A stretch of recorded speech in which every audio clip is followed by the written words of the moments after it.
పవన్ కళ్యాణ్ ఇద్దరు కలిసి వెంకటేశ్వర స్వామి కండువ కప్పారు, వెంకటేశ్వర విగ్రహం ఇచ్చారు. ఇదే ప్రధానమంత్రి ఏమన్నాడు, బయటకు వచ్చి తప్పనిసరిగా స్పెషల్ స్టేటస్ ఇస్తాన్నాడు. ఆ స్పెషల్ స్టేటస్ కూడా ఇవ్వడానికి, ఎందుకంటే సాక్షాత్తు వెంకటేశ్వర స్వామికి ఇచ్చావు, దాని గురించి కూడా ఆంధ్రలో స్పెషల్ స్టేటస్ కావాలి. అది ఇవాళ అవసరం ఉన్నది. ఎందుకంటే గతంలో నువ్వు చెప్పిన ఇవాళ మరోసారి నీకు ఛాన్స్ వచ్చింది. అదేవిధంగా బీసీల ఇష్యూ ఎన్నోసార్లు నీతో మాట్లాడాం. ఓసారి 70 మంది, ఓసారి 80 మంది ఎంపీలు కలిసిన నువ్వు అన్నాడు హిందుస్థాన్ కా ప్రధానమంత్రి ఓబీసీ అన్నాడు అమిత్ షా. కానీ ఓబీసీలకు ఎక్కడ న్యాయం జరగలేదు. ఇప్పటికన్నా మూడోసారి నువ్వు ఎన్నికైనావు, తప్పనిసరిగా బడుగు బలైన వర్గాలకు న్యాయం జరగాలి. అప్పుడే మేము కూడా ఏది ప్రమోషన్లు కానీ ఉద్యోగాలు కానీ మాకు అన్యాయం జరుగుతుంది. ఎప్పటికైతే ఈ బిల్లు పెట్టారో తప్పనిసరిగా న్యాయం జరగది. అన్ని రాష్ట్రాలలో కూడా కులగన జరగాలి. అదేవిధంగా తెలంగాణలో కూడా కులగన తొందరగా జరిపిస్తాడని రేవంత్ రెడ్డితో కోరుతున్నా. ఎందుకంటే నేను ఓబీసీ ఎంపీస్ కన్వీనర్గా నా డ్యూటీ. అదే కాకుండా ఇవాళ రాహుల్ గాంధీ గారు ఒక మాట చెప్పారు, ఇవాళ సెన్సెస్ పెరుగుతుంది.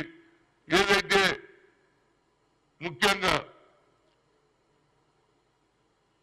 ఎగ్జిట్ పోల్ తోటి చాలా నష్టమవుతుందని, 3వ తేదీన ఎగ్జిట్ పోల్ వస్తుంది, 4 నాడు ఇమ్మీడియట్ గా రిజల్ట్ వస్తుంది. ఎగ్జిట్ పోల్ వల్ల ఇవాళ 2000 పెరిగింది, ఆ తర్వాత 6000 వచ్చింది. ఇప్పుడు ఆఖరుకు క్లోజ్ ఎప్పుడైంది 4000 వరకు. అంటే ఇది ఎవరికి లాభం అవుతుందండి? ఈ ఎగ్జిట్ పోల్ ఎందుకు అని అడుగుతున్నా.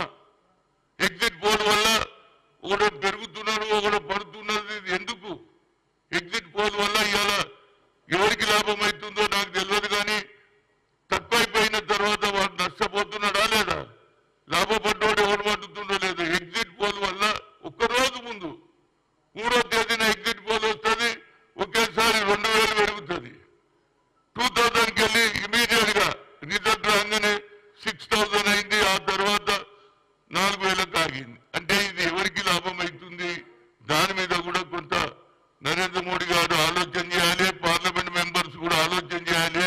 ఈ ఎగ్జిట్ పోల్స్ వల్ల ఎవరికి లాభం అవుతుంది, ఎవరికి నష్టం అవుతుందో. గతంలో కూడా మీ అందరికీ తెలుసు, డిమానిటేషన్ అయితే ఎంతమంది నష్టపోయారు, బ్లాక్ మనీ మీద ఎంత నష్టం. నేను దాని గురించి పోదలుచుకోలేదు. కానీ నా ముఖ్య పాయింట్ ఒకటే, ఓబీసీలకు న్యాయం జరగాలి, ఎస్సీ ఎస్టీలకు న్యాయం జరగాలి.